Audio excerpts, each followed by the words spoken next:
साधना का दूसरा दिन पूरा हुआ। दूसरा दिन पूरा हुआ। अब काम करने के लिए 8 दिन और रह गए हैं।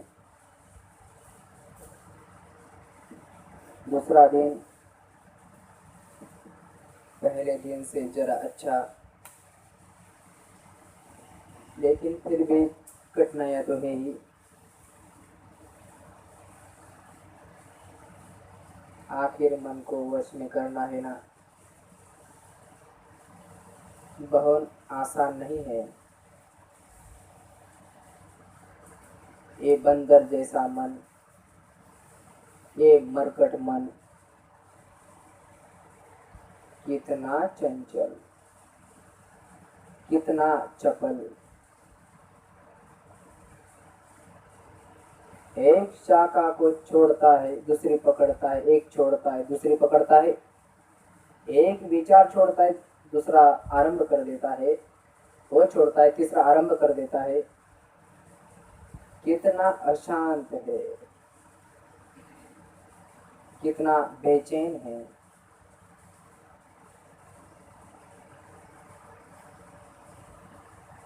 जंगली है। इसे पालतू बनाना है तो बड़े धीरज के साथ काम करना होगा। कोई समझदार आदमी किसी जंगली जानवर को पालतू बनाता है तो बड़ी समझदारी के साथ, बड़े धीरज के साथ काम करता है। उतावड़ेपन में वो पशु को अपने वश में नहीं कर पाएगा। बड़ी धीरज से काम करता है तो पालतू बना ही लेता है। कोई जंगली भैंसा हो, कोई जंगली हाथी हो, आसानी से वश में नहीं आता। बहुत अनुभवी व्यक्ति बड़े धीरज से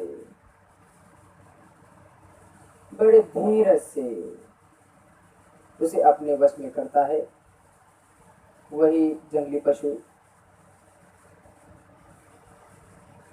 किसी मनुष्य की बस्ती में चला जाए तो कितना तहलका मचा दे, कितनी हानि कर दे। और वही जंगली पशु वश में आ गया तो मनुष्य का गुलाम हो गया, सेवक हो गया। वो जंगली हाथी जिसका सारा बल हमारे लिए कितना खतरनाक था, अब फालतू हो जाने के बाद उसका सारा बल हमारी सेवा में लग गया। ऐसे ही हमारा ये मन जब तक जंगली है, इसकी सारी ताकत हमें नुकसान पहुंचाने के लिए बहुत खतरनाक है। और ये वश में हो जाए, ये पालतू हो जाए तो इसकी सारी ताकत जो हमारे लिए इतनी हानिकारक थी, हमारी सेवा में लग जाए, हमारे कल्याण का कारण बन जाए। और मन की ताकत सामान्य नहीं होती।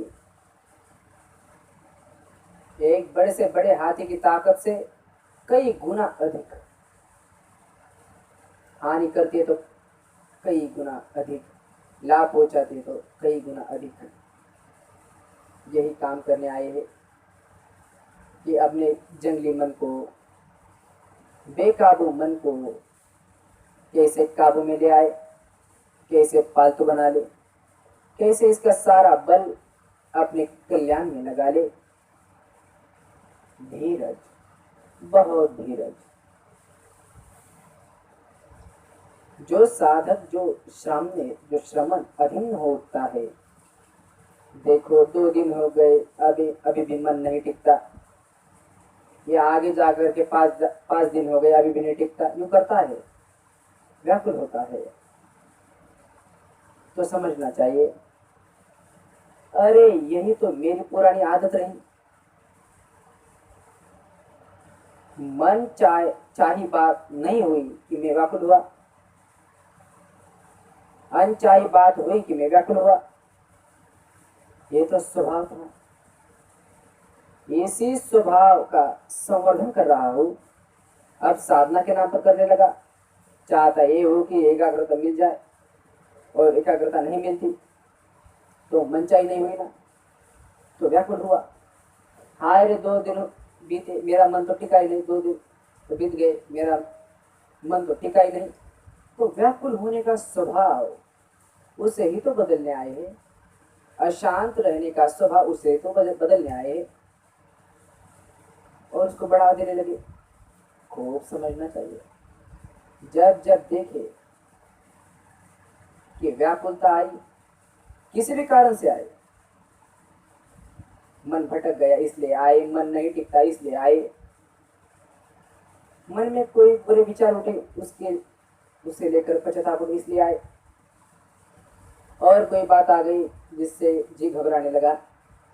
जैसे कल समझाया, सारी साधना ऑपरेशन की साधना है, तो जैसे जैसे ऑपरेशन होगा अंतर मन की गहराइयों से विकार ऊपर उठेंगे, तो जहाँ की अप्रिय संवेदना शुरू हुई उसे घबराया और हुआ व्याकुल। तो झट होश आना चाहिए, मैं व्याकुल होने नहीं आया, व्याकुलता के बाहर होने आया। इस समय मन एकाग्र नहीं है, इस समय मन भटक गया है। इस समय की ये सच्चाई, बस इस सच्चाई को स्वीकार किया, इस समय मेरा मन भटक गया, इतना ही।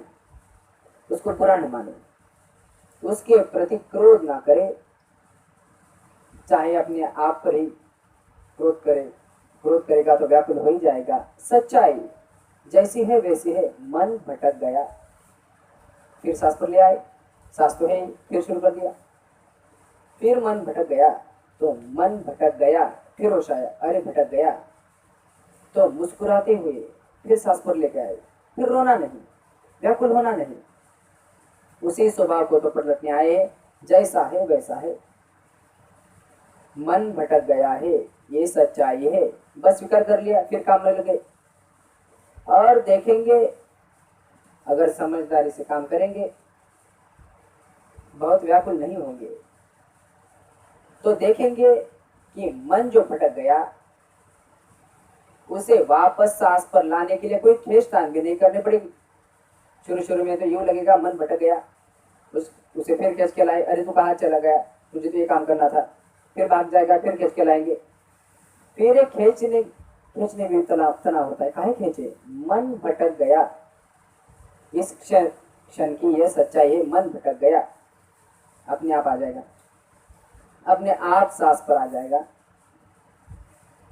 घर का मालिक जाग रहा है तो अपने आप चोर भाग जाएगा, तो मन का भटकना अपने आप भूल जाएगा। मालिक जाग रहा है, अरे भटक गया ना, बस इस ना जाना, अपने आप आ जाएगा।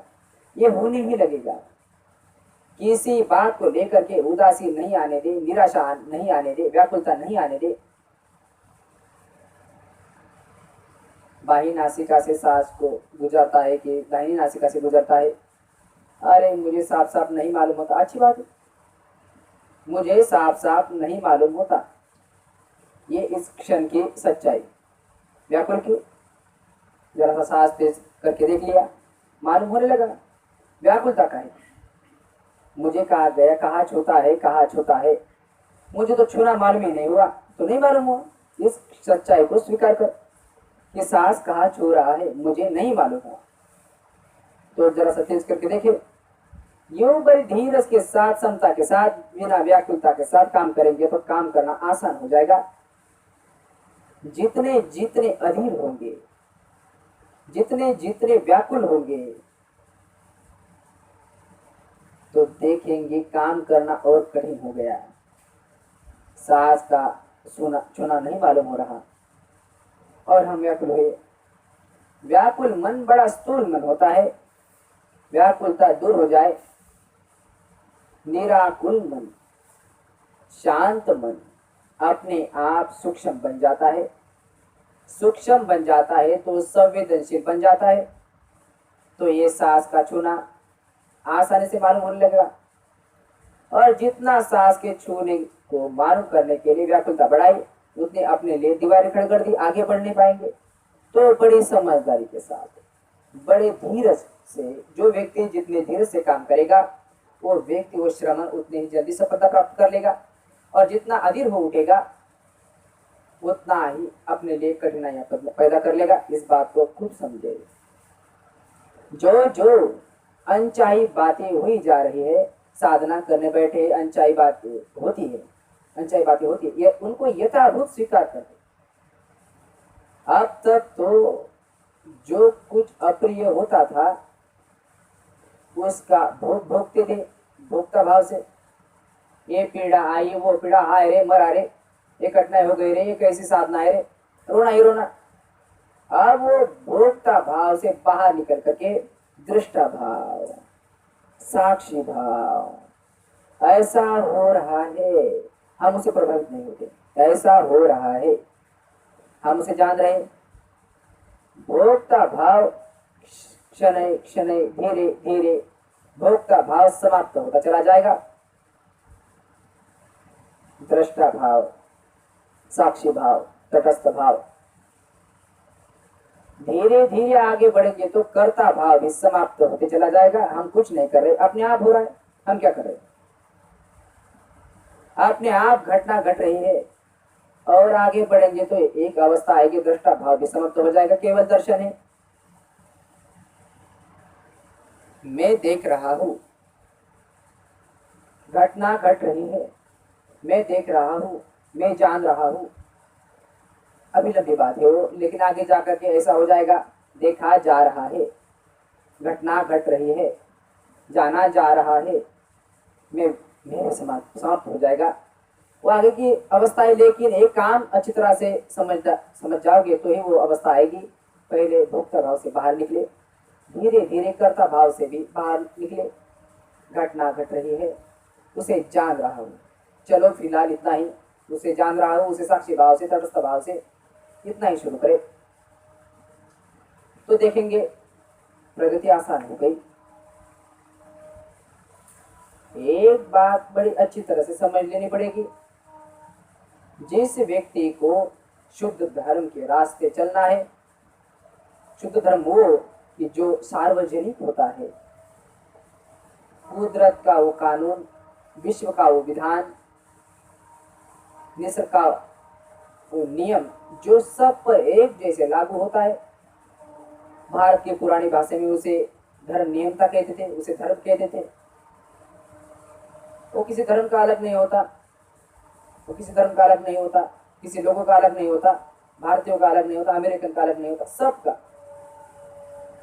सभी मानव कल्याणकारी, सबकी, जिसकी जिसकी हुकूमत सब पर चलती है, जिसकी हुकूमत अनु पर चलता है, अनु, सभी सजीव निर्जीव, अनु जिस कानून को धारण करता है, और जो अनु को धारण करता है, विश्व का वो विधान जो अनु को धारण करता है, सब पर जिसकी हुकूमत चलती है, उसे ही भारत की भाषा में धर्म कहते थे, उसे ही भगवान धर्म कहते थे। तो ऐसे सार्वजनिक धर्म के रास्ते चलने वाले व्यक्ति को एक बात बड़ी अच्छी तरह से समझ लेनी चाहिए कि भाई, ये जिस रास्ते पर चलना है, जो भगवान ने रास्ता बताया, वो मुझे चलना है। भगवान के रास्ते पर मुझे चलना है, भगवान, इस पर चलने का सारा श्रम मुझे करना पड़ेगा। मैं मेहनत करूं नहीं, परिश्रम करूं नहीं, पुरुषार्थ करूं नहीं, और ऐसे कर जाओ तो मुक्त अवस्था तक हो जाओ, सारे दुखों से बाहर निकल जाओ, सारे राग के द्वेष से, सारे विकारों से बाहर निकल जाओ, ऐसा होने वाला नहीं है, हो ही नहीं सकता। जो इस भ्रम में बैठा हो कि मुझ पर किसी की कृपा हो जाएगी, मुझ पर तो अनुकंपा हो जाएगी, और वो अनुकंपा करके, दया करके, कृपा करके मुझे उतार ही देगा, तो उसे सोचना चाहिए, क्यों भाई मुझे क्यों उतार देगा, मेरे में क्या विशेषता है, ज्यादा झूठ बोल के उसकी खुशामद करता हूँ इसलिए उतार देगा। अरे सबको क्यों नहीं उतार देगा, सारे तो भूखे आ रहे हैं, नहीं तरते ना। इसका मतलब ये है कि हर आदमी को स्वयं अपनी मदद करनी पड़ती है। कोई ज्यादा से ज्यादा ये करे, बड़ी कृपा होगी, बड़ी करुणा होगी, तो रास्ता बता देगा। जैसे भगवान बुद्ध ने रास्ता बताया कि चलो उस रास्ते पे, जो चला है भगवान उस रास्ते पे चले है, तो मैं भी चला हूं तो तू भी चल, कदम कदम चल। बहुत होगा, थोड़े से कदम अपने साथ भी चल लेगा, लेकिन कोई हमें अपने कंधे पर ले उठा करके मुक्त अवस्था पर पहुंचा दे तो ये होने वाली बात नहीं। इस भ्रम से, इस भ्रांति से जो व्यक्ति जितने जल्दी बाहर आ गया उसके लिए मंगल का रास्ता उतनी जल्दी खुल गया, मुक्ति का रास्ता उतनी जल्दी, निब्बान का रास्ता उतनी जल्दी खुल गया। ये सच है। ये भी एक कुदरत का कानून है, धर्म नियमता है, प्रकृति का नियम है कि हम जैसे ही धर्म के रास्ते चलने लगेंगे, निर्वाण के रास्ते चलने लगेंगे, कोई भी व्यक्ति भगवान के धर्म के रास्ते चलने लगेगा, वैसे सारी पॉजिटिव एनर्जी उसके, सारी दृश्य अदृश्य शक्तियाँ उसकी खूब मदद करेंगे। फिर भी चलना खुद को है, कदम एक एक कदम, एक एक कदम स्वयं चलते चलते अंतिम अवस्था पर पहुंचेगा। जिसे के लिए कहा गया, तुम्हें के चंग आतपं आका तारु तथागतं, आका तारु तथागतं। कोई व्यक्ति तथागत हो गया, कोई बुद्ध हो गया, शुद्ध हो गया, जीवन मुक्त हो गया। क्या तथागत होता है? जो तत्वता के सहारे चलते चलते आ गए अंतिम अवस्था तक, मुक्त अवस्था तक, वो तथागत हो गया। धर्म का सारा मार्ग तत्वता के सहारे चलना है, माने सत्य के सहारे चलना है। एक कदम भी कल्पना का सहारा ना ले। जहां कल्पना का सहारा लिया वैसे भटक जाएंगे, मुक्ति के मार्ग से भटक जाएंगे। वो तत्वता, वो सच्चाई, वो जो अपने अनुभूति पर उतर रही है। भगवान को भी तथागत कहते हैं। तो ये तथागत तो क्षण प्रतिक्षण जो सच्चाई जिस क्षण हमारी अनुभूति पर उतरे, उस क्षण उसी सच्चाई को साक्षी भाव से जानते आगे बढ़ेंगे। अगला क्षण जो सच्चाई लेकर आया उसे साक्षी भाव से जान लिया, अगला क्षण जो सच्चाई लेकर आ गया उसे साक्षी भाव से जान लिया। यूं तथागत के सहारे चलते चलते कोई भी व्यक्ति तथागत बन सकता है, जैसे भगवान तथागत बने। बुद्ध बनना किसी व्यक्ति की मनोबली नहीं। बार बार भगवान कहते रहे कि मेरे पहले कितने बुद्ध हुए उनकी गिनती नहीं, मेरे बाद भी कितने बुद्ध हो गए इसकी गिनती नहीं। भगवान बार बार कहते थे किसी भी व्यक्ति की मनोबली हो सकती है। मनोबली व्यक्ति निर्वाण की मनोबली, जो निर्वाण के रास्ते पर चले वही पहुंच जाएगा। कठिनाई अवश्य है, मेहनत खूब करनी पड़ती है, खूब परिश्रम करना पड़ता है और स्वयं करना पड़ता है। तुम्हें ही किचंग आतपो, जो करना है उसका तप तुम्हें करना पड़ेगा। कोई दूसरा करे और मुक्त हो जाए। प्यास मुझे लगी, पानी कोई और पी ले, मेरी प्यास कैसे बुझी रे। भूख मुझे लगी और भोजन कोई और खा ले, मेरी भूख कैसे मिटी रे। रोगी मैं हूँ, औषधि का सेवन और कोई करे, मेरा रोग कैसा दूर हो गया रे। बंधन में मैं बंधा हूँ, गांठें मैंने बांध रखी है, व्याकुल मैं हूँ और व्याकुलता से मुक्त होने के रास्ते कोई और चलता है। मैं कैसे व्याकुलता से मुक्त हो जाऊंगा। इतनी सीधी सीधी बात उलझ गई। हम धर्म के नाम पर कहाँ उलझ गए। जितनी जल्दी समझ में आ जाए, स्वयं मुझे ही धर्म के रास्ते कदम कदम चलना पड़ेगा, मुझे ही चलना पड़ेगा। जो आदमी जितनी जल्दी, जो श्रमण जितनी जल्दी ये बात को समझ ले, जो चलने लग जाए, उसको दिशा मिल गई, मार्ग मिल गया, तरीका मिल गया, वो अभी आगे बढ़ता ही चला जाएगा। जो इस आशा में बैठा रहा कि कोई तार देगा, कोई कृपा कर देगा, अनेक जन्म खोए, ये जन्म भी ऐसे ही खो देगा। स्वयं चलना है। पहले ये दृढ़ साधे समझ में आ जाए, स्वयं चलना है। भगवान की जीवन काल की घटना, उस समय भगवान श्रावस्ती में एक बहुत बड़ा ध्यान केंद्र था। एक बहुत बड़ा भगवान का निवास स्थान था, विहार था, जेतवन विहार। श्रावस्ती उस दिन की बहुत बड़ी आबादी वाली नगरी थी। कौशल देश की राजनगरी। बहुत लोग वहाँ धर्म सीखने आते थे, बहुत बड़ी संख्या में भिक्षु भिक्षुनिया भिक्षु भगवानी धर्म सिखाते। सायंकाल धर्म चर्चा होती तो कुछ नगर के ऐसे लोग भी आ जाते जो धर्म चर्चा सुनने के लिए। ये भारत का एक राष्ट्रीय रोग रहा है, धर्म के रास्ते चले ना चले पर धर्म चर्चा जरूर सुने। अच्छा है, धर्म चर्चा सुनने में कोई दोष नहीं, धर्म चर्चा सुननी ही चाहिए, प्रेरणा चल सकती है, मार्गदर्शन होता है ताकि चले, पर चले नहीं केवल बुद्धि विलास, केवल वाणी विलास के लिए। कुछ लोग ऐसे भी आते हैं। एक भाई एक दिन जरा जल्दी आ गया, देखा भगवान अकेले बैठे, बड़ा खुश हुआ, उनके समीप गया, नमस्कार किया, भगवान वंदन किया। कहता है भगवान एक प्रश्न बार बार मेरे मन में उठता है, बहुत लोग होते हैं तो संकट के मारे कुछ नहीं पाए। अच्छा हुआ आप अकेले हैं, मेरे शंका का समाधान कर दे। भगवान ने कहा धर्म के क्षेत्र में कोई शंका रखनी नहीं चाहिए, समाधान तुरंत कर लेना चाहिए। कुछ क्या समस्या है? कहता है भगवान अनेक वर्ष हो गए मैं इस धर्म केंद्र में आता हूँ, जो भिक्षु यहाँ ध्यान करते हैं, इस रास्ते चलते, धर्म के रास्ते चलता है, उनको मैं अपनी बुद्धि के अनुसार खूब जांच के देखता हूँ कि मैंने ये देखा भगवान कि थोड़े से लोग ऐसे अवश्य है जो नितांत निर्वाण अवस्था तक पहुंच गए, अनंत हो गए, शुद्ध बुद्ध हो गए, जीवन मुक्त हो गए है, ऐसे साफ मालूम होता है। और कुछ लोग ऐसे भी है कि जिनमें बड़ा परिवर्तन आया है, सुधार हुआ है, लेकिन अभी अंतिम अवस्था पर नहीं पहुंचे। और भगवान एक वर्ग एक तबका ऐसा भी है जिनमें से मैं हूँ, उसमें तो कोई फर्क नहीं आया भगवान, वैसा का वैसा बनते भगवान। तो शंका ये बनते भगवान, प्रश्न मेरे मन में ये उठता है कि कोई आप जैसे महापुरुष के पास आए, आप जैसे भगवान सम्यक संबुद्ध के पास आए, महान ऐसे महाकारुण्य व्यक्ति के पास आए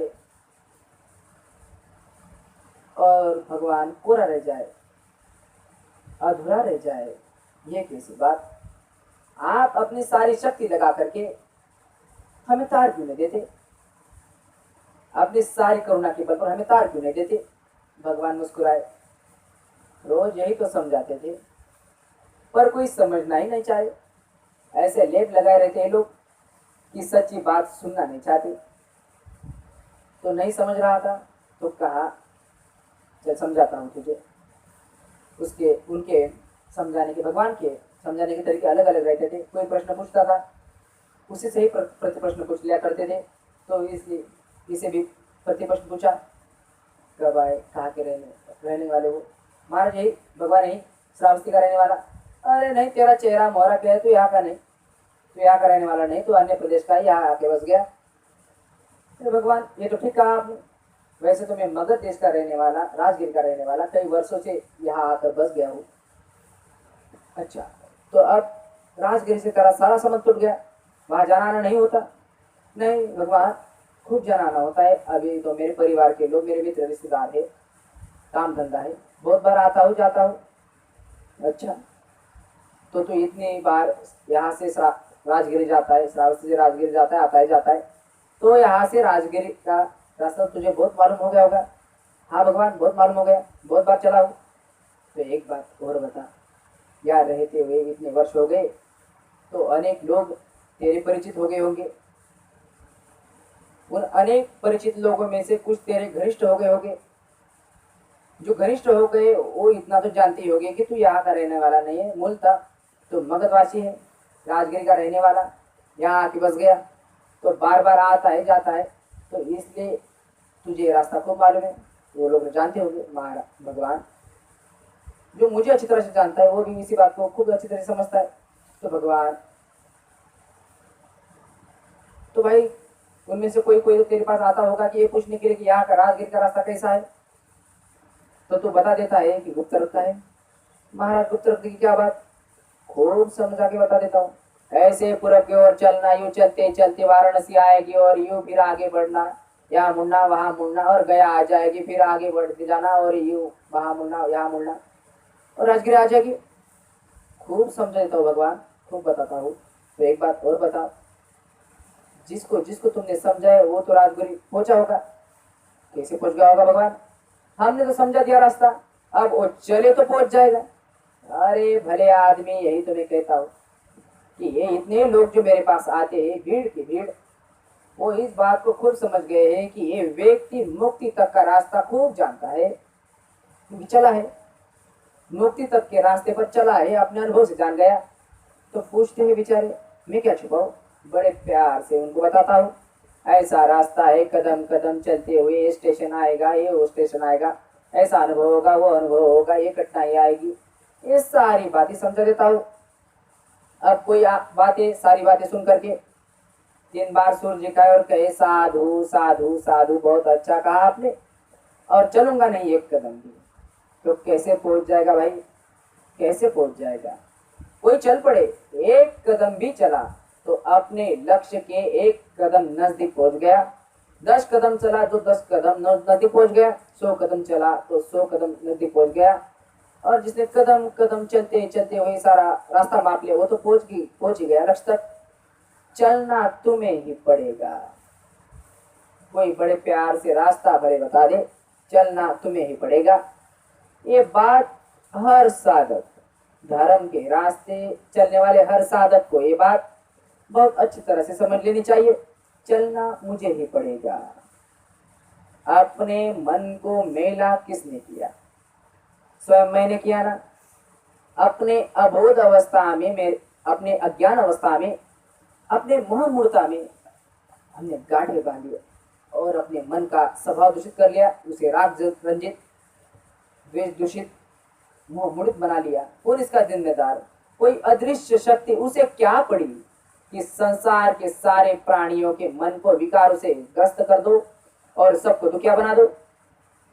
किसी को क्या पड़ी, क्यों करेगा कोई? हर व्यक्ति अपने ही अज्ञानता की वजह से अपने मन को मेला करता है। तो जिम्मेदारी उसी की है कि वो अपने ज्ञान जगा करके, बोधि जगा करके, होश जगा करके इस स्वभाव से बाहर निकले, इस गंदगी को दूर करे, जो गाढ़े बांधे है उसे खोले, जो मैल चढ़ा है उसे उतारे, उसी की जिम्मेदारी है। ये प्रकृति का नियम है, इससे छुटकारा नहीं पा सकते। स्वयं चलना पड़ेगा, स्वयं चलना पड़ेगा। जब ये बात समझ में आ जाएगी, स्वयं चलना पड़ेगा। दूसरा प्रश्न, क्या रास्ता है जिस पर चले? धर्म का रास्ता क्या है? भगवान ने दिया हुआ रास्ता क्या है? भगवान बुद्ध ने अनुसंधान किया हुआ रास्ता क्या है? तो भगवान बुद्ध के पास एक बुढ़िया माई आई, पूछा, भगवान हमें तो थोड़े से शब्दों में और सरल सरल भाषा में समझा दीजिए, धर्म क्या हुआ, मुक्ति का मार्ग क्या है, हमें सरल सरल भाषा में। बेचारे गई होगी अनेक भिक्षुओं के पास या कोई पंडितों के पास, कोई पांडितिक, कोई दार्शनिक बात जो समझ में ना आए, बोल क्या रहे हैं, ऐसे के पास गई होगी। तो भगवान मुस्कुराए, अरे धर्म तो हमेशा सरल भाषा में ही समझाया जाता है। धर्म लोगों को इसलिए सिखाया जाता है कि वो धारण करें, समझेंगे नहीं तो धारण कैसे करेंगे। धर्म का रास्ता इसलिए सिखाया जाता है कि उस पर चले, समझेंगे नहीं तो चलेंगे कैसे। तो हमेशा जो व्यक्ति बुद्ध बन जाएगा, शुद्ध बन जाएगा, मुक्त बन जाएगा, वो हमेशा बड़े सरल भाषा में, जनता की भाषा में, लोक भाषा में, बहुत सरल भाषा में, जैसे लोगों के समझ में आए ऐसी भाषा में सब लोगों को समझाएगा। तो हमेशा तो यही समझाता हूँ, जैसे भगवान ने पाली भाषा का उपयोग किया। तो भगवान ने कहा, सर्व पापस करेनं कुशलस उपसंपदा सचित्य परियोदपनं एतं बुद्धान शासनं। एतं बुद्धान शासनं, शासन पुरानी भाषा में शिक्षा को कहते थे, उपदेश को कहते थे। किसने उपदेश किया और उसके अनुशासन में हम बंध गए, उसने जैसे बताया वैसे हम चलने लगे तो शासन कहा जाता था। तो बुद्धान शासन, एक बुद्ध का अनेकों बुद्धों का, अनेकों बुद्ध का यही उपदेश होता है। भगवान सम्यक संबुद्ध जितने भी हुए, इसे छोड़ करके कोई निकम्मी बातें कोई कर रहा है तो वो बुद्ध नहीं हुआ। अभी ये तो अभी दार्शनिक जंजाल में उलझा हुआ है और लोगों को भी उलझा रहा है। ये कोई सांप्रदायिक बाढ़ में बंधा हुआ है और लोगों को भी बांध रहा है। इसको शुद्ध धर्म नहीं समझ में आया। बुद्ध होगा, सम्यक संबुद्ध होगा तो यही बात कहेगा, इसकी अतिरिक्त और कुछ नहीं कहे। क्या कहेगा? सब पापस अकरण, सब प्रकार के पाप कर्मों से बचो। कुशल उपसंपदा, कुशल कर्मों के संपदा संचित करो और सहचित्ते परियोदपन, अपने चित्त को निर्मल करो, परिपूर्ण रूप से निर्मल करो। परियोदपन, बहुत से रास्ते होते हैं जिनमें मानस का ऊपरी ऊपरी हिस्सा निर्मल कर लिया जाता है। केवल बुद्धि के द्वारा हम चाहे अपने ऊपर ऊपर के चित्त को निर्मल करने के लिए, अच्छा ही है, उतना लाभ तो हुआ, लेकिन वो मुक्ति की बात नहीं हुई। मुक्ति की बात तो तब होगी जब वो सारा मानस अंतर मन की गहराइयों तक एक भी हिस्सा नहीं बचेगा, सारा का सारा मानस धुल जाएगा, साफ हो जाएगा। इसी को परियोदपन, परियोदपन, सहचित्ते परियोदपन, बस इसके अतिरिक्त और कुछ नहीं। इसी को कहा केवल परिपूर्ण, केवल परिशुद्धम। धर्म परिपूर्ण हो गया इन तीन बातों में। दुष्कर्मों से बचो, सत्कर्मों में लगो और चित्त को निर्मल करो। अब इसमें और कुछ जोड़ने की जरूरत नहीं है, ये पूर्ण है। केवल इतना ही कर ले, मुक्त अवस्था तक पहुंच जाएगा। कुछ जोड़ेगा तो बिगाड़ देगा, कुछ नहीं मिलेगा। केवल परिपूर्ण, परिशुद्धम, ऐसे ही इसमें से भी कुछ निकाल नहीं सकते। निकालने के लायक कुछ दोषपूर्ण बात है ही नहीं। ये बात तो निकाल दे तो धर्म ज्यादा शुद्ध हो जाएगा, ऐसा कुछ है ही नहीं। इन तीनों बातों में धर्म की परम शुद्धता समाई हुई, परम परिपूर्णता समाई हुई, तो ही समझना चाहिए शुद्ध धर्म है। कुछ और करने का है ही नहीं। सब पापस अकरण, सब तरह के पाप कर्मों से बचो।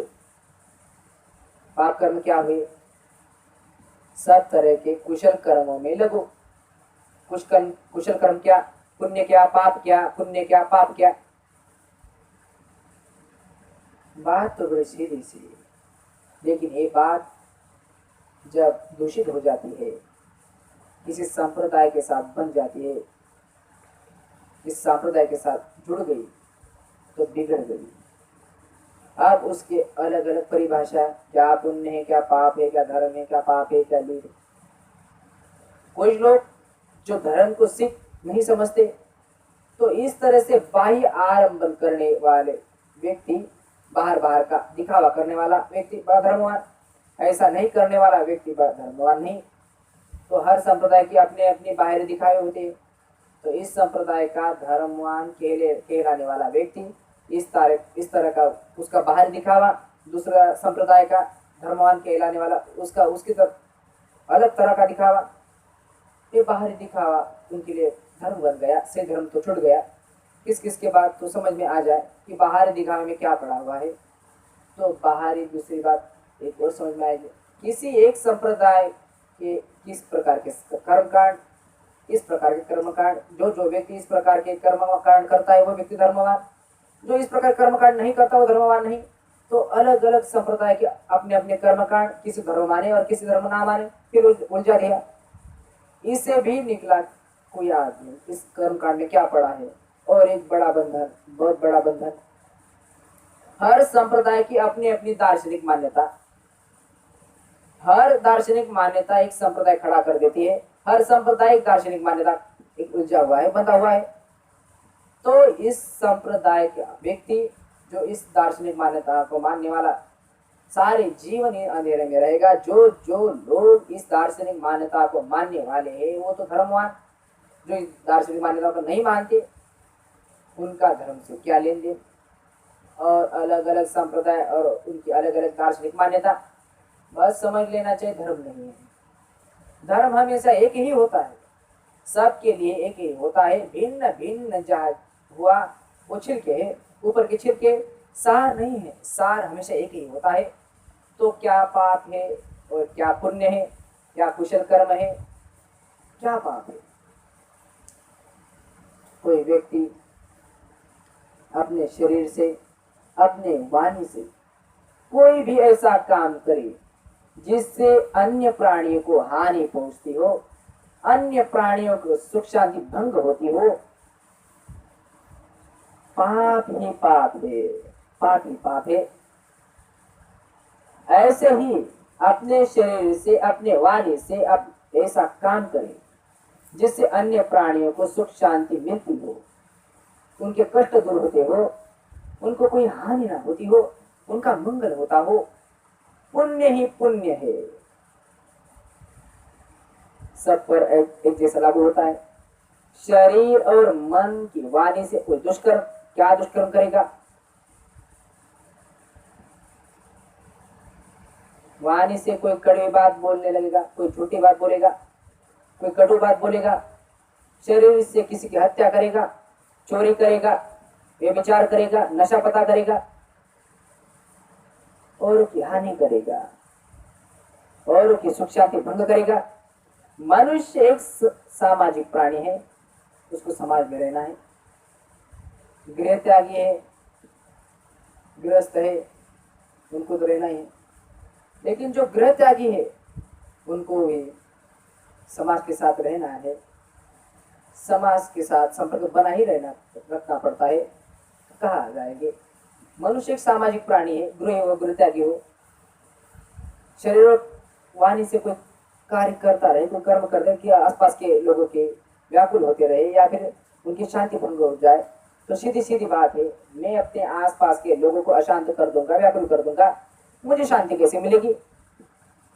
मैं अपने चारों ओर आग लगा लूंगा, वो आग मुझे भी तो तपाएगी, मुझे शांति शीतलता कैसे मिलेगी? बड़ी सीधी सी बात।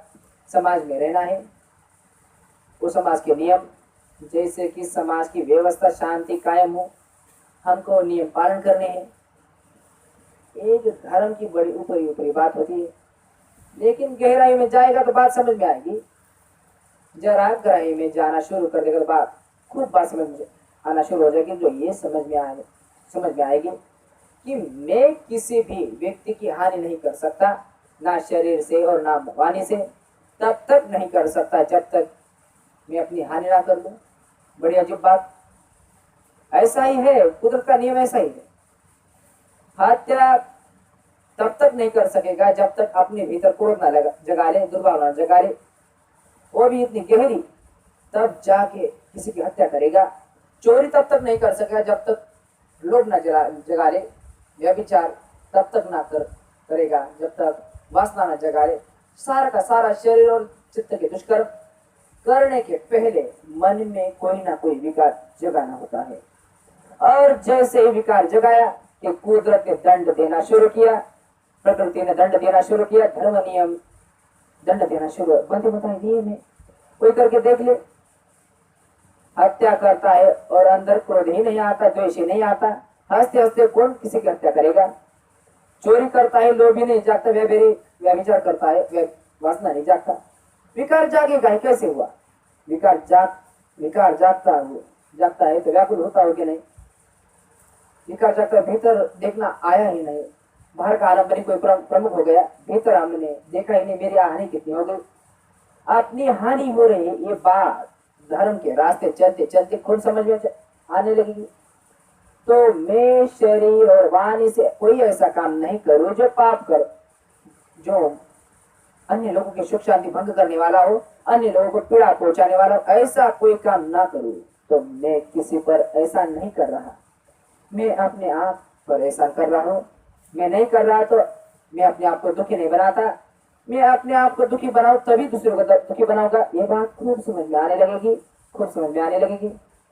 तो धर्म की शुद्धता समझ में आने लगेगी कि भाई जो व्यक्ति अपने मन में विकार जगा करके कोई भी दुष्कर्म करता है, पाप का कार्य करता है, वो अपने को हिंदू कहता फिरे कि जैन कहता फिरे, कोई भी कहता फिरे, किससे कि कहता कहता फिरे कि पारसी कहता कि ब्राह्मण, कुछ फर्क नहीं पड़ता, कि भारतीय की ब्राह्मी की अमेरिकन, कुछ फर्क नहीं पड़ेगा।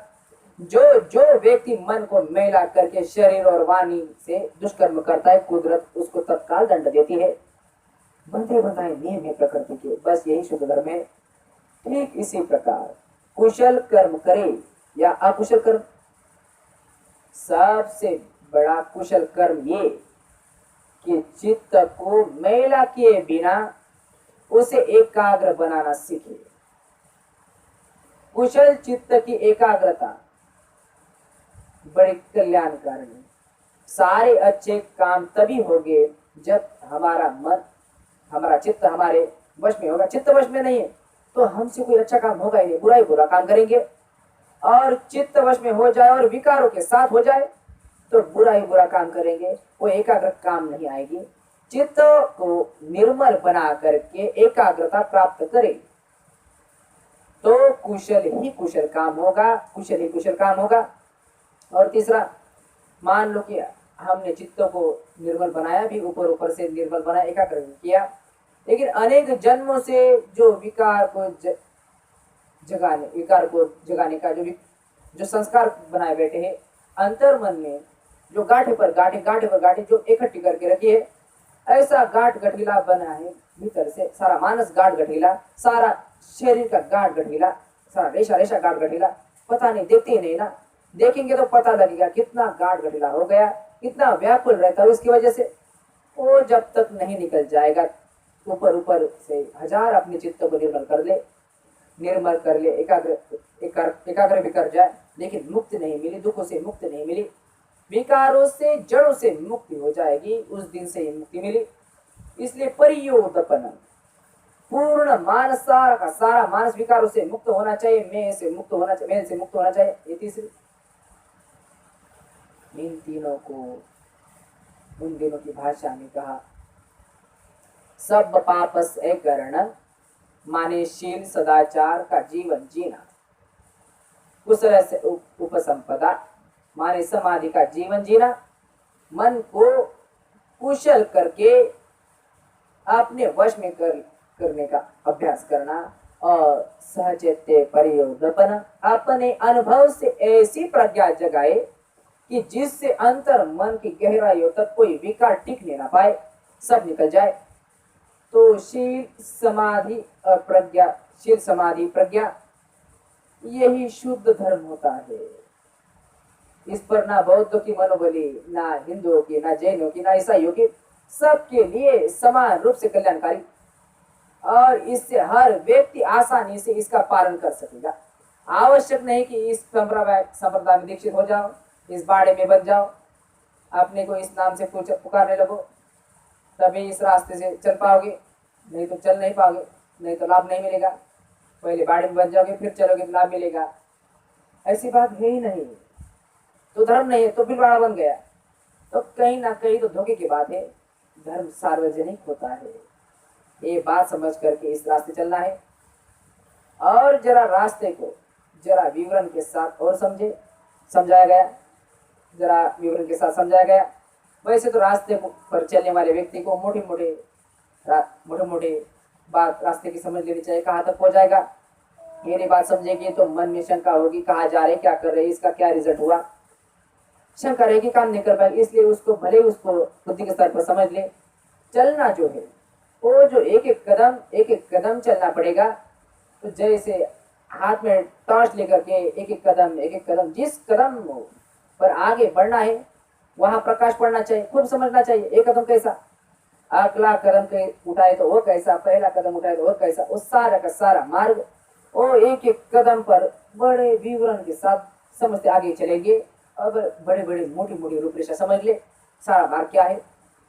उन दिनों की भाषा में इस मुक्ति के मार्ग को, निब्बान के मार्ग को, विशुद्धि के मार्ग को, सार्वजनिक धर्म के मार्ग को अरियो अष्टांगिको मग्गो, आर्य अष्टांगिक मार्ग ये कहा जाता था। 8 नाम की अरियो अष्टांगिको मग्गो, 8 नाम वाला आर्य। किस मायने में आर्य, कि कोई अनार्य व्यक्ति जो आर्य नहीं है, ऐसा कोई भी व्यक्ति चले तो इस रास्ते पर ये चलते चलते आर्य बन ही जाएगा। ये रास्ता इस बात को नहीं देखेगा कि जो व्यक्ति अनार्य है इस रास्ते पर चल रहा है वो अपने को हिंदू कहता फिरे, बौद्ध कहता फिरे, ब्राह्मण कहता फिरे, शूद्र कहता फिरे, अमेरिकन कहता, रूसी कहता, कुछ नहीं देखेगा। जैसे गंगा का जल जो पिएगा उसकी प्यास बुझ जाएगी, ऐसे ही रास्ता जो चले इस पर वही आर्य बन जाएगा। क्या आर्य बन जाएगा? जो भगवान ने दिया हरे अठंगी मार्ग जो दिया, 2500 वर्ष में शब्द बदल जाते हैं, शब्द के अर्थ बदल जाते हैं। आज तो आर्य शब्द का एक जाति विशेष के लिए इस्तेमाल होने लगा। बहुत लंबा व्यक्ति, लंबी नाक वाला, बड़ी बड़ी आंखों वाला, गोरा चिट्टा रंग, ऐसे व्यक्ति को आर्य जाति का व्यक्ति कहा। कोई बेचारा काले रंग का हो, घुंघराले बाल वाला हो, मोटे होठ वाला हो तो ये हबशी जाति का, निगर जाति का। कोई बेचारा पीले रंग का हो, छोटी छोटी चिंदियाई आंखें हो, जापानीज जैसे, चपटी नाक हो, चाइनीज जैसे, मंगोलियन जाति का, चाइनीज जाति, ऐसे इस भाषा में आर्य जाति, आर्य का शब्द का इस्तेमाल होने लगा। 2500 वर्ष की भाषा में यह अर्थ नहीं होता था। आर्य कहते थे उस व्यक्ति को, चाहे वो गोरा हो, काला हो, छोटी नाक वाला हो या बड़ी नाक वाला हो, कुछ फर्क नहीं पड़ता। वो व्यक्ति जो संत बन गया, जो भिक्षु बन गया, जो भगवान बन गया, जो निर्मल चित्त बन गया, जो सज्जन श्रमण बन गया, वो आर्य बन गया, भिक्षु बन गया। क्योंकि धर्म के रास्ते चला है। धर्म के रास्ते चलते चलते अपने मन को निर्मल कर लिया, अपने मन के गाड़ी खोल लिया, निर्ग्रंथ हो गया, ऐसा व्यक्ति आर्य हो गया, भिक्षु हो गया। और जो धर्म के रास्ते नहीं चलता वो अनार्य है, वो भिक्षु नहीं है। हीनो गम्मो पुत्तो जनिको अनर्यो अनत्त संहितो, जो अनार्य होगा बड़ा गवार, मूर्ख, अनर्थ ही अनर्थ करने वाला, अपना भी अनर्थ करने वाला, औरों का भी अनर्थ करने वाला, ऐसा व्यक्ति उन दिनों की भाषा में अनर्यो अनर्यो अनर्यो कहा जाता था, अनार्य है। 2500 वर्ष में यही शब्द अनर्यो अनर्यो बदलते बदलते आज की हिंदी भाषा में अनाड़ी हो गया। ये आदमी बड़ा अनाड़ी है। अनाड़ी क्या? अनार्य है। अनार्य का अनाड़ी हो गया, होश नहीं है।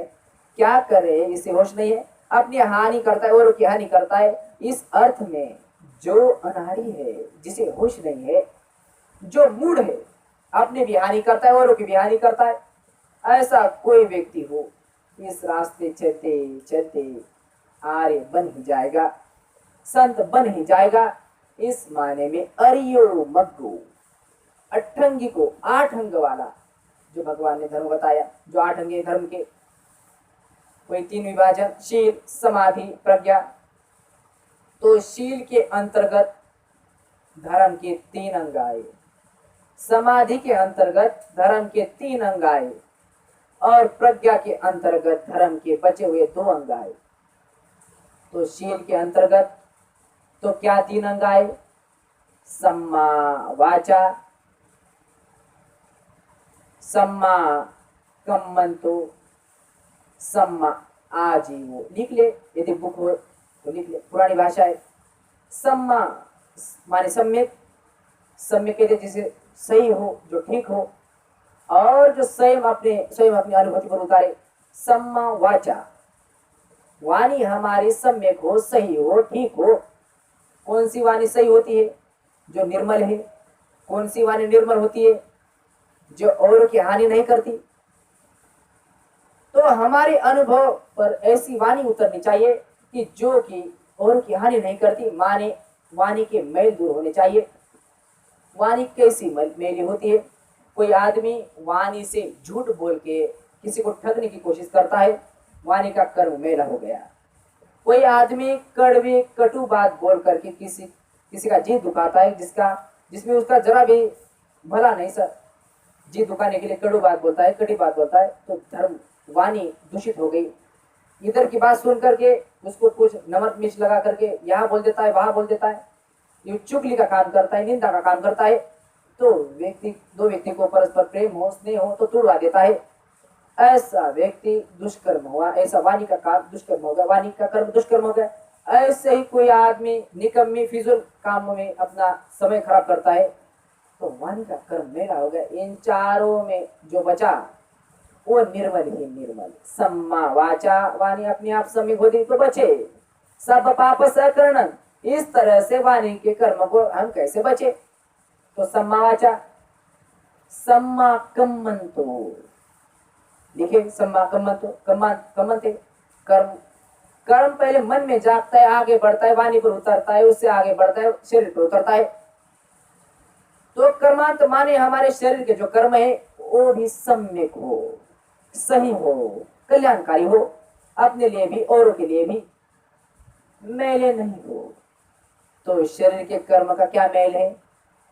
कोई व्यक्ति अपने शरीर से किसी अन्य की हत्या कर देता है, शरीर का कर्म मेला हो गया। कोई व्यक्ति शरीर से कोई वस्तु जो दूसरे की है उसको चुरा लेता है, छीन लेता है, उसे झपट लेता है, उसे अपना लेता है, उसे हत्या लेता है, उसके शरीर का कर्म मेला हो गया। कोई व्यक्ति अपने शरीर से व्यभिचार कर लेता है, शरीर का कर्म मेला हो गया। कोई व्यक्ति अपने शरीर से नशा पता कर लेता है, शरीर का कर्म मेला हो गया। ये सारे के सारे काम हमारे भी हानि करने वाले, औरों की भी हानि करने वाले। इनसे यदि बचना है, बचते हैं तो सम्यक हो गया, सम्मा हो गया, वो सम्यक अनुभूति पर उतरता है तो कल्याणकारी बात हो गई। बोलने की बात नहीं, केवल ऐसा अपने अनुभव से होने लगा। हम चोरी नहीं करते, व्यभिचार नहीं करते, नशा पता नहीं करते, ऐसा अपने अनुभूति पर उतरने लगा। सम्मा कम्मंतो, सम्मा आजीवो, जो आजीविका है वो भी सम्यक होनी चाहिए, सही होनी चाहिए, शुद्ध होनी चाहिए, निर्मल होनी चाहिए, और वो भी जीवन में उतरनी चाहिए। उसमें द्वेष न लग जाए।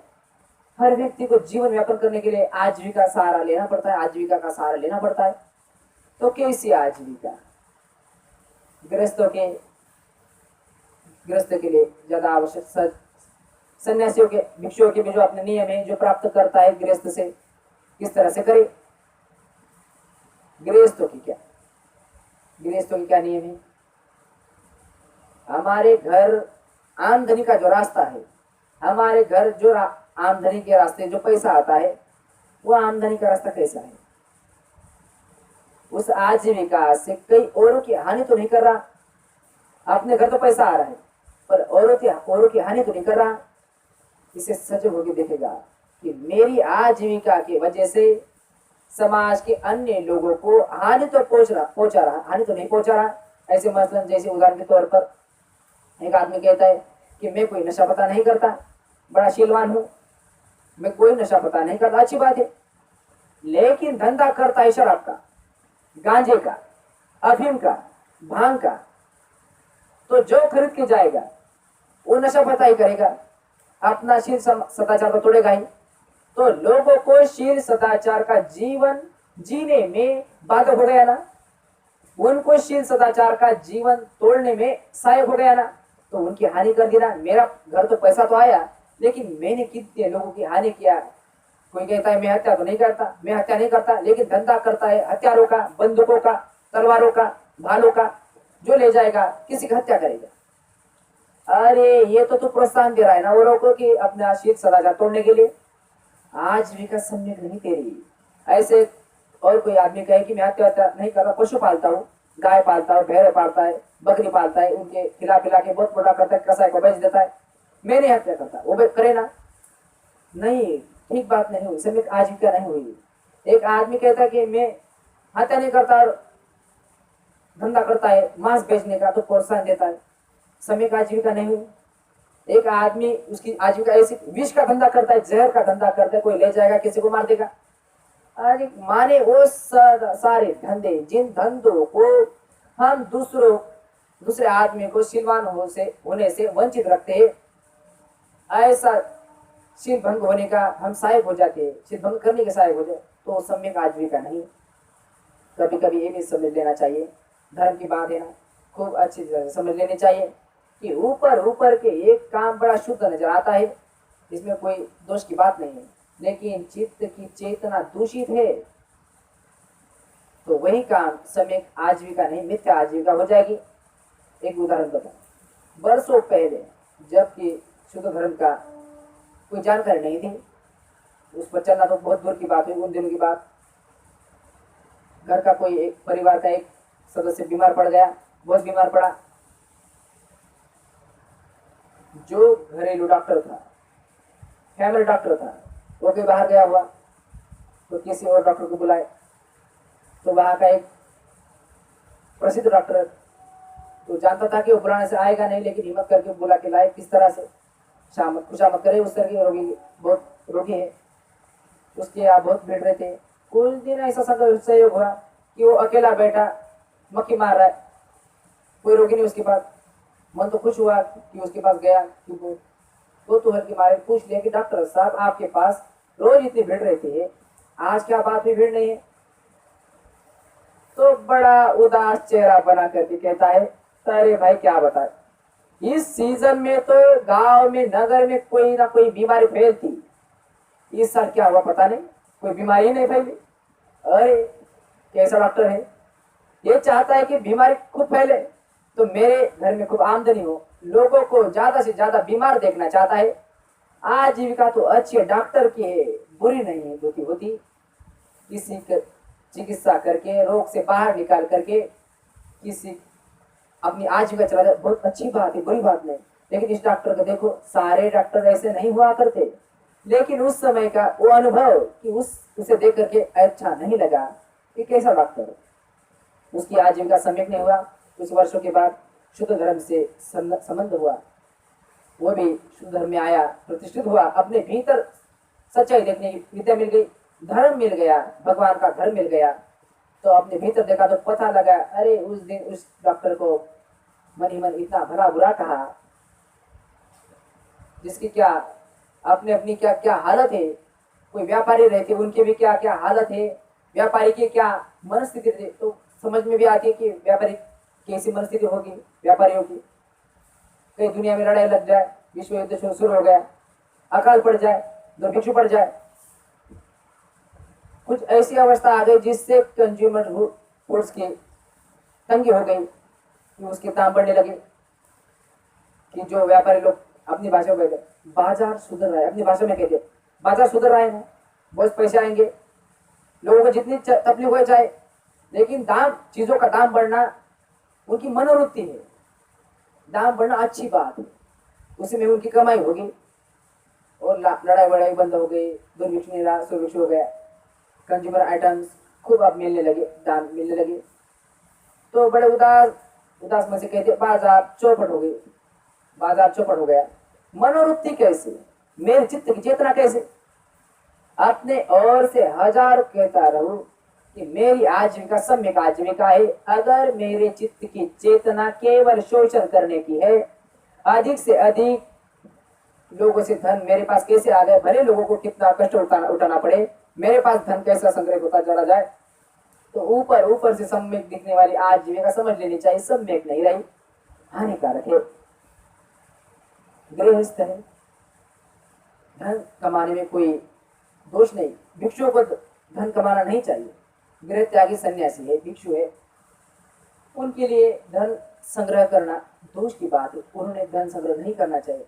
लेकिन गृहस्थ है, यहाँ से जाकर के गृहस्थ होगे बनोगे, यहाँ से जाकर के चिवर निकाल करके, तो गृहस्थ होकर के किसी के सामने हाथ नहीं फैलाएगा, अपनी ईमानदारी के साथ, अपने परिश्रम के साथ धन कमाएगा, अपना भरण पोषण करेगा, अपने परिवार का भरण पोषण करेगा, ये धर्म की बात है। लेकिन एक कठिनाई भी आती है, बहुत बड़ी कठिनाई आती है। मुक्त अवस्था तो सबको एक जैसे है, गृहस्थ हो, गृह त्यागी हो। मुक्त अवस्था वो कि जहां अहंकार का नाम और निशान नहीं है, अहंकार जगाया जाए, अहंभाव जगाया जाए, और चाहे कि हम भी मुक्त हो जाए। गृहस्थ भी तो मुक्त होना चाहता है, भिक्षु तो मुक्त होगा ही, भिक्षु मुक्ति के लिए ही बना हुआ है, निपान के लिए बना हुआ।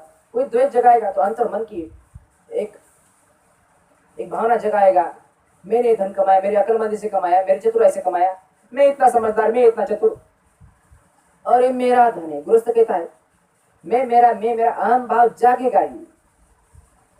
अब क्या करे, एक और गृहस्थ है, उसको धन कमाना चाहिए ईमानदारी के साथ, दूसरी ओर जो धन आएगा उसके अंदर अहम जगाएगा, तब क्या करे। तो देश के समझदार लोगों ने एक रास्ता, भगवान ने एक रास्ता बताया, तेरे घर में जो धन आता है ना, उसका सम विभाग कर, भारत की पुरानी भाषा है, सम विभाग कर, उसको अपना मत मान, उसको बांट। गृहस्थ है तो अपने आप का भरण पोषण, अपने परिवार का भरण पोषण करना है, इसमें कोई दोष की बात नहीं। लेकिन अपना भरण पोषण करके, परिवार का भरण पोषण करके कुछ हिस्सा बचा तो उसे बांट। वो धर्म के लिए बांट, भिक्षुओं के लिए बांट, समाज से आया, लोगों से आया। और इन लोगों को बदले में क्या दे रहा है? तो अधिक कमाए तो कम, कम कमाए तो कम, और अधिक कमाए तो हर गृहस्थ के लिए आवश्यक है जो धन कमाता है वो इसका एक हिस्सा बांटे, दान करे, अवश्य दान करे। दूसरी बात, धर्म के रास्ते पर आने वाले जो व्यापारी वर्ग के लोग बार बार आके पूछते ये क्या करे, सारे समाज की व्यवस्था, शासन की व्यवस्था ही इतनी बिगड़ी हुई है कि हम चाहते ईमानदारी से धंधा करे लेकिन नहीं कर पाते, तो क्या करें?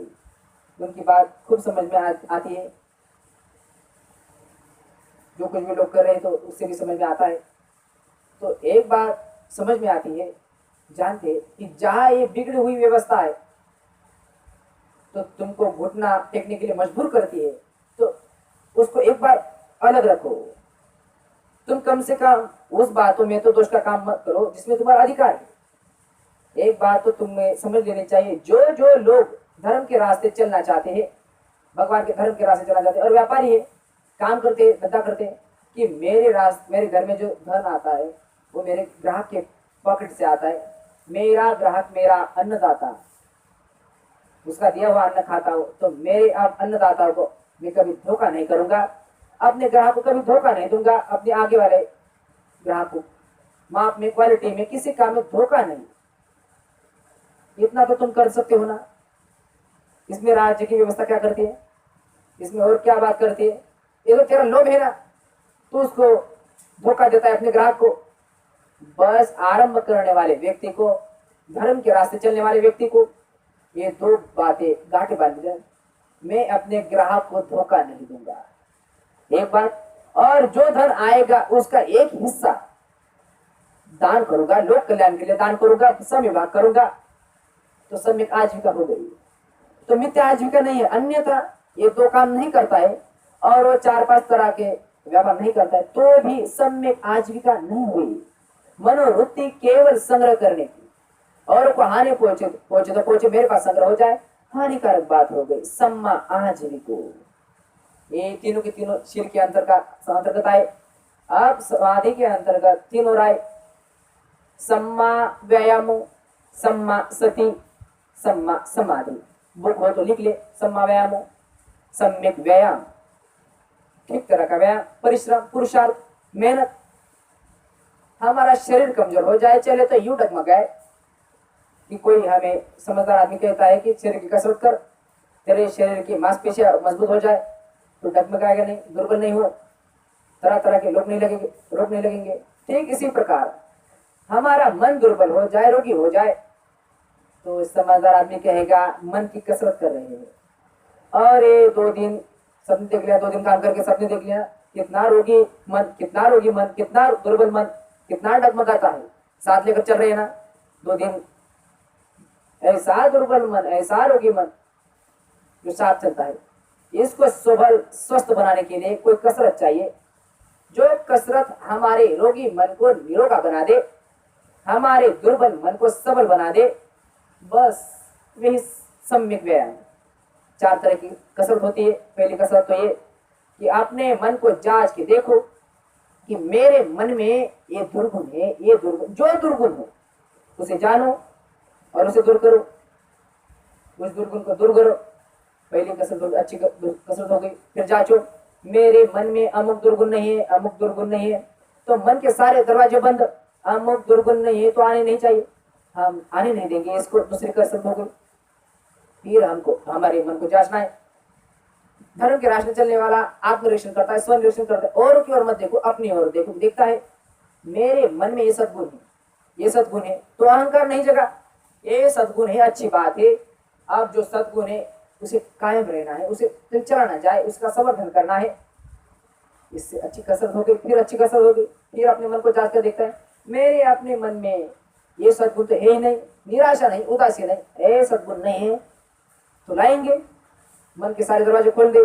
जो सद्गुण नहीं है उसे ले आएंगे, अरे जो दूर की नहीं उसे दूर करेंगे, जो दुर्गुण नहीं है उसे आने नहीं देंगे, जो सद्गुण है उसे रोक के रखेंगे, उसका संवर्धन करेंगे, जो सद्गुण नहीं है उसको निकालेंगे। बस ये 4 कसरत ऐसी कसरत है जो हमको ठीक धर्म के रास्ते आगे पहुंचा देगी। सम्मा व्यायामो सम्मा सती, सती माने स्मृति। 2500 वर्ष में कहा भाषा बदल जाती है, शब्द बदल जाता है, शब्द के अर्थ बदल जाते हैं। आज के भारत में सभी भाषाओं में स्मृति शब्द का एक ही अर्थ रह गया, मेमोरी, याददाश्त। 2500 वर्ष पूर्व की भाषा में केवल यही अर्थ नहीं था, इससे एक बड़ा अर्थ था, वो था सजगता, सजग रहना। किसके प्रति सजग रहना? अपने आप के प्रति सजग रहना, उसको सती कहते थे। अपने इस शरीर प्रपंच के प्रति सजग रहना, अपने चित्त प्रपंच के प्रति सजग रहना, अपने सारे कर्म के प्रति सजग रहना, इसको सती कहते थे, स्मृति कहते थे। खूब सजग यही काम शुरू किया कल और आज यही तो कर रहे हैं ना। अपने बारे में, अपने शरीर और चित्त के बारे में क्षण प्रतिक्षण, क्षण प्रतिक्षण जो सच्चाई प्रकट हो रही है उसे जान रहे। सांस आता है, जाता है, आता है, जाता है, इस नासिका से उस नासिका से, उसे जान रहे हैं। छूता है, यहाँ छूता है, वहां छूता है, उसे जान रहे हैं। ये सती का काम। अब सारा का सारा मार्ग हमें स्थूल से सूक्ष्मता की ओर ले जाने वाला। तो अब तक जो हमें अनुभूतियां हुई, ये सांस के सारे सांस के बारे में जो जानकारी हुई, आप देखेंगे आज रात को और कल सुबह दिन भर इससे अधिक सूक्ष्म सत्य प्रकट होना शुरू हो जाएगा। एक काम हमने जानबूझ के किया कि अपने बारे में सच्चाई जानने के लिए सारे शरीर पर ध्यान नहीं लगाया। शरीर का एक छोटा हिस्सा, ये त्रिकोणा हिस्सा, ये ऊपर वाले होठ से लेकर के नासिका के लेकर के ये हिस्सा, पहले इस स्थान की सच्चाई था कि ये क्या हो रहा, या सारा आ रहा है, जा रहा है, या छू रहा है, वहां छू रहा है, ताकि अपने मन को थोड़ी सी दूरी में रहे। और थोड़ी सी दूरी में जो मन रहता है वो बड़ा सूक्ष्म हो जाता है, बड़ा संवेदनशील हो जाता है। हमको अपने मन को सूक्ष्म करना है, संवेदनशील करना है, ताकि सारे शरीर के बारे में जान जाए आगे जाकर के, सारे चित्त के बारे में जान जाए सारे आगे जाकर के। अब तो इतनी सी दूरी की में आज रात को देखेंगे, कल सुबह भी देखेंगे, कल सारे दिन भर देखेंगे, और क्या हो रहा है, आ रहा है, छू रहा है। सच्चाई ये रहे कि सारे शरीर में प्रतिक्षण शरीर के अणु में कोई ना कोई घटना घट रही है, कोई ना कोई बायोकेमिकल रिएक्शन हो रहा है, जीव रासायनिक प्रतिक्रिया चल रही है, कोई ना कोई इलेक्ट्रोमैग्नेटिक विद्युत चुंबकीय कोई प्रतिक्रिया चल रही है। सारे शरीर में कुछ ना कुछ हो रहा है। मन हमारा इतना स्थूल है, कभी उस वक्त ध्यान भी नहीं दिया। एक तो स्थूल है, एक हमेशा बहिर्मुखी रहा, अपनी ओर कभी नहीं देखा, अपनी ओर देखने का कोई प्रक्रिया की भी, ध्यान लगाने बैठे भी तो अपने बारे में सच्चाई को नहीं देखा। बस अपनी कोई कल्पना है, यह आत्मा होता है, वैसा परमात्मा होता है, ऐसे आत्मा नहीं होती, भले ही आत्मा ना हो। इसी कल्पनाओं में सारा समय खो दिया। अपने बारे में तेरा राग कहा जाता है, तेरा द्वेष कहा जाता है, किस कदर तू बढ़ाया जा रहा है, कैसे कांटे बांधे जा रहा है, उसमें कैसे निकल सकता है, इसमें ध्यान ही नहीं। निकम्मी काल्पनिक बातों में सारा समय खुआ। तो पहली बार ये करने आए कि इस 3.5 हाथ की काया के भीतर शरीर का सारा प्रपंच, चित्त का सारा प्रपंच और इन दोनों का परस्पर कैसा रिएक्शन चल रहा है, इसे समझना है, अनुभूति से समझना है, ताकि विकारों के उद्गम को हम खूब तरह से समझ जाए और विकारों के उद्गम के बंद करके अपने स्वभाव को अंतर मन की गहराइयों तक अपने स्वभाव को पलटने का काम शुरू कर दे। राग वाला स्वभाव कैसा रागविहीन हो, द्वेष वाला स्वभाव कैसे द्वेषविहीन होता चला जाए, कैसा मोह का स्वभाव मोहविहीन होता चला जाए। सूक्ष्म स्थूल से सूक्ष्म की ओर बढ़ेंगे। सारे शरीर में कुछ ना कुछ हो रहा है, कोई ना कोई संवेदना हो रही है। संवेदना हम उसको कहते हैं कि जो शरीर के स्तर पर कुछ अनुभव हो, कुछ महसूस हो, तो सारे शरीर में हो रहा है। अभी हमने एक जगह चुन ली, ऊपर वाले होठ से लेकर के नासिका तक, यहाँ क्या हो रहा है, नासिका के भीतरी दीवार पर क्या हो रहा है, कि नासिका के बाहरी दीवार पर क्या हो रहा है, ये छल्लों पर क्या हो रहा है, कि नासिका के नीचे ऊपर वाले होठ के ऊपर क्या हो रहा है, क्या हो रहा है। तो पहली बात तो बड़ी ध्यान देंगे तो ये पकड़ में आएगी कि अरे देखे तो सांस आ रहा है जा रहा है, इनके तापमान में फर्क है, कभी ध्यान दिया ही नहीं। अब ध्यान देंगे तो पता लगेगा कि जो सांस भीतर गया बाहर आया तो जरा सा गर्मा कराया, भीतर आने वाले सांस से बाहर आने वाला सांस जरा सा ज्यादा गर्म है। नेचुरल बात है, स्वाभाविक बात है, हमारे शरीर के भीतर टेम्परेचर ज्यादा है, बाहर के वातावरण का टेम्परेचर कम है, तो बाहर के वातावरण की हवा भीतर गई और गर्म वातावरण को छुई और बाहर निकली तो गर्मा के निकली। कभी जाना नहीं था, कभी ध्यान नहीं दिया, बात तो हमेशा वही होती थी। पहली बात ये, और जरा सा ध्यान देंगे तो धीरे धीरे से सांस को छोड़ो, सांस आ रहा है जा रहा है, सांस को जाने बिना ही और क्या घट रही है घटना, सांस के वजह से घर में गर्मी मालूम हुई, ये तो एक घटना हुई, तो और क्या हो रहा है, सांस आए या ना आए, जाए या ना जाए, और भी हो रहा है, कुछ और भी होगा, कुछ लगेगा गर्मा रहा है, कभी लगेगा शीतल सा हो रहा है, कभी लगेगा पसीज हो रहा है, इस खुजला सी हो रही है, कभी लगेगा कोई सुसुराहट सी हो रही है, कोई झुंझुनाहट सी, कभी स्फुरना सी हो रही है, कभी स्पंदन सा हो रहा है, कोई धड़कन सी, कोई फड़कन सी, कोई सिगरन सी, कोई बुलकन सी, न जाने क्या क्या होते रहता है। कभी हल्कापन सा मालूम होगा, कभी भारीपन सा मालूम होगा, कभी कोई तनाव सा मालूम होगा, कोई दबाव सा मालूम होगा, कोई दुखाव सा मालूम होगा, कभी कोई सिकुड़न सी, कोई फैलाव सा, कोई सिकुड़न सी, कोई फैलाव सा ऐसा मालूम होगा, कभी सूखापन सा मालूम होगा, कोई गिलापन सा मालूम होगा, न जाने कितने प्रकार की संवेदनाएं होती है। हम चाहे कि इस प्रकार की हो तो नहीं, इस प्रकार के जो अपने आप जो होती हो, इस क्षण जो अपने आप जो हुआ वो जान लिया, जो नहीं हुआ उसकी कल्पना नहीं करनी, उसका कामना नहीं करनी, जो हो रहा है इस क्षण ये हुआ, अगला क्षण ये हुआ, अगला क्षण ये हुआ, ये क्षण प्रतिक्षण क्षण प्रतिक्षण जो जो होता जाएगा उसको जानते चले जाएंगे। साक्षी भाव से जानना, एक बात ये समझ लेनी चाहिए, पुरानी आदत तो ये खुजली आई हमें नहीं अच्छी लगी, खुजली आई कि हाथ उठा खुजला दिया, नहीं अच्छी लगी, दूर करा, सुदूर कर दिया। अब नहीं, खुजली आई तो भोक्ता भाव नहीं, दृष्टा भाव, साक्षी भाव, आइए भाई तुझे भी देखते हैं, तू कब तक रहते हैं, देखते हैं तेरा, अरे तेज होगी तेज होगी तेज होगी, जरा तेज हुई और खत्म हो गई। कोई खुजली अनंत काल तक नहीं लगेगी, नहीं रहेगी, देर से समाप्त हो जाएगी।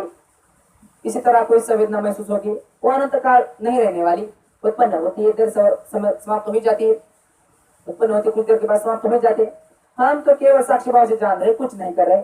ऐसा आज रात और कल दिन भर करेंगे, फिर देखेंगे धीरे धीरे हम और सूक्ष्मता की ओर बढ़ते चले जाएंगे, और सूक्ष्मता की ओर बढ़ते चले जाएंगे। ये सती जहाँ कल्पना नहीं हो, जहाँ सच्चाई अपनी अनुभूति पर उतरे, सम्मा सती है ना, अपनी अनुभूति पर उतरे, सच्चाई अपने से संबंधित, अपने शरीर और अपने चित्त से संबंधित, और बात उसे लेन देन नहीं, अपना चित्त प्रपंच, अपना शरीर प्रपंच, और इन दोनों से संग्रह से, इन दोनों के समूह से क्या हो रहा है इसको जानने का काम। हर संवेदना ये शरीर और चित्त का प्रपंच, सम्मा सती, सम्मा समाधि, कुशल चित्त की एकाग्रता, उसे सम्मा समाधि कहते हैं। केवल चित्त की एकाग्रता उसे समाधि कहते हैं। सम्मा समाधि, सम्यक समाधि। चित्त बहुत मेला है, राग से भरा हुआ, और राग के आधार पर हमने चित्त को एकाग्र कर लिया, द्वेष के आधार पर हमने चित्त को एकाग्र कर लिया, किसी कल्पना के झूठ के आधार पर चित्त को एकाग्र कर लिया, तो सम्मा समाधि नहीं हुई। एक उदाहरण समझे, एक बबूले को देखा होगा, पानी के किनारे किनारे खड़ा है, जरा भी नहीं हिलता, एक टांग खड़े हुए, बड़ा ध्यानस्थ है, बड़ा समाधिस्थ है, पर किस बात में समाधिस्थ है, ध्यान लगाए हुए कि पानी में कहीं मछली दिख जाए और मैं उसे खा लूं, तो समाधिस्थ तो है ही। एक बिल्ली को देखा होगा कि चूहे के बिल के पास खड़े हुए, हिलती नहीं, बड़ी समाधिस्थ है कि चूहा निकले और गड़प कर दे। किसी शिकारी को देखा होगा ऐसे अपने दो नली बंदों पर ध्यान लगाए बैठा है और सामने शिकार है और भाई मार दे, तो समाधि है ना, ध्यान ही है ना, एकाग्रता ही है ना। सम्मा नहीं, अपने काम की नहीं। दुनिया में बुरे से बुरे काम भी चित्त को एकाग्र करके किया जाता है। केवल चित्त की एकाग्रता हमें मुक्त की अवस्था पर नहीं लेके जाएगी। ऐसी एकाग्रता जिसका आधार में नहीं हो, राग नहीं हो, द्वेष नहीं हो, मोह नहीं हो, वो हमारे कल्याण की बात तो इस क्षण जो घटना घटी उसके प्रति राग नहीं है, द्वेष नहीं है, और कोई कल्पना नहीं है। सांस आ रहा है तो कल्पना नहीं है, सांस आ रहा है तो उसके प्रति राग नहीं है, द्वेष नहीं है। सांस छू रहा है तो उसके प्रति राग नहीं है, द्वेष नहीं है, कल्पना नहीं है। खुजली आए कि गर्म आया, कि ठंडा झंझाहट सी हुई, कि सुसराहट सी हुई, उदबराहट सी हुई, इसके प्रति जो राग नहीं है, द्वेष नहीं है, और वो सच्चा है, कल्पना नहीं। बस ऐसा क्षण प्रतिक्षण, क्षण प्रतिक्षण उसे जानते जानते कितने लंबे अरसे तक जानते चले जाएंगे, उतनी ही समाधि मजबूत होती चलेगी। यही काम करना है, यही करना है। इसके आगे जो प्रज्ञा का क्षेत्र है उसमें धर्म के 2 अंग और बाकी है, आज चर्चा नहीं करेंगे, उसकी चर्चा कल करेंगे। उस क्षेत्र में हमें परसों करना है। अभी तो शील का पालन करते हुए, 10 शीलों का पालन करते हुए, गृहस्थ है तो पंचशील का पालन करते हुए, यहाँ पर परिस्थितियां आई, सभी परिस्थितियां शील का पालन करने के लिए सहायक है। एक शील, एक जो सत्य बोलने का, उसमें कभी कठिनाई आ जाएगी तो परस्पर बात बोल ले, तो परस्पर बात करोगे शील भंग हो जाएगा।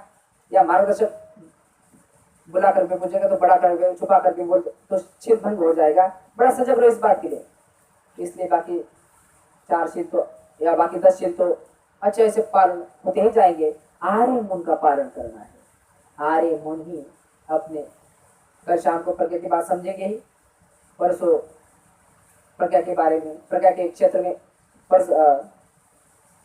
पैर रखेंगे। 8 दिन बहुत, इतने बड़े काम के लिए 8 दिन बहुत थोड़े होते हैं, इनका बहुत अच्छा उपयोग हो, बड़े समझदारी के साथ उपयोग हो। आर्य मन का पालन करें, और ऐसा अवसर फिर नहीं मिलने वाला। बड़े भाग्य से, बड़े पुण्य से प्राप्त होता है। मनुष्य का जीवन बड़े पुण्य से प्राप्त होता है। मनुष्य के जीवन में शुद्ध धर्म मिलना बहुत बड़े पुण्य की बात होती है। नहीं तो न जाने मनुष्य का जन्म किस तरह से कर्म कांड में बीत जाता है, किस तरह से सांप्रदायिक उलझन में बैठ सकता, किस तरह दार्शनिक मन का उलझ जाता। सही धर्म क्या है समझ में ही नहीं आता। तो पाठ करना तो बहुत बड़ी भाग्य की बात हुई। मनुष्य का जीवन मिला, शुद्ध धर्म मिला, बड़े भाग्य की बात हुई। उसके बारे में श्रद्धा जागेगी। अब तो काम किए जाओ, काम किए जाओ। 10 शीलों का पालन करो, समय का बहुत अच्छा पालन करो। किसी को अच्छा लगने के लिए, किसी को खुश करने के लिए, अपने भले के लिए, अपने मंगल के लिए, अपने कल्याण के लिए बड़ा मंगलकारी होता है धर्म। धर्म का धारण करना है, बड़ा कल्याणकारी होता है। जो जो शिविर में आए हैं, धर्म के रास्ते चलने के लिए खूब पके, सामने शिविर में जो भी आए, जो सेवक आए, सबका खूब कल्याण हो, मंगल हो, खूब स्वस्ति, मुक्ति हो, सुखी हो।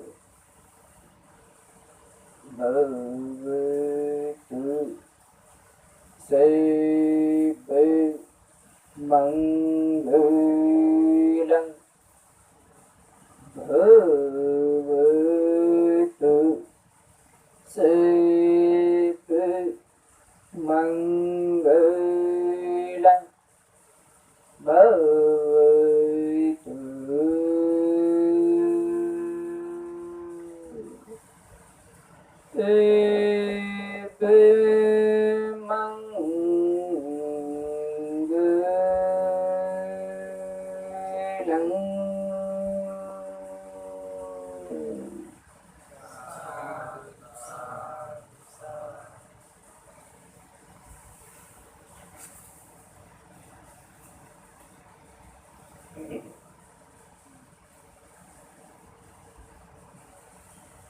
चाहे तो 5 मिनट विश्राम कर ले, फिर उसके बाद काम शुरू करेंगे। 5 मिनट विश्राम करें, 5 मिनट विश्राम करें।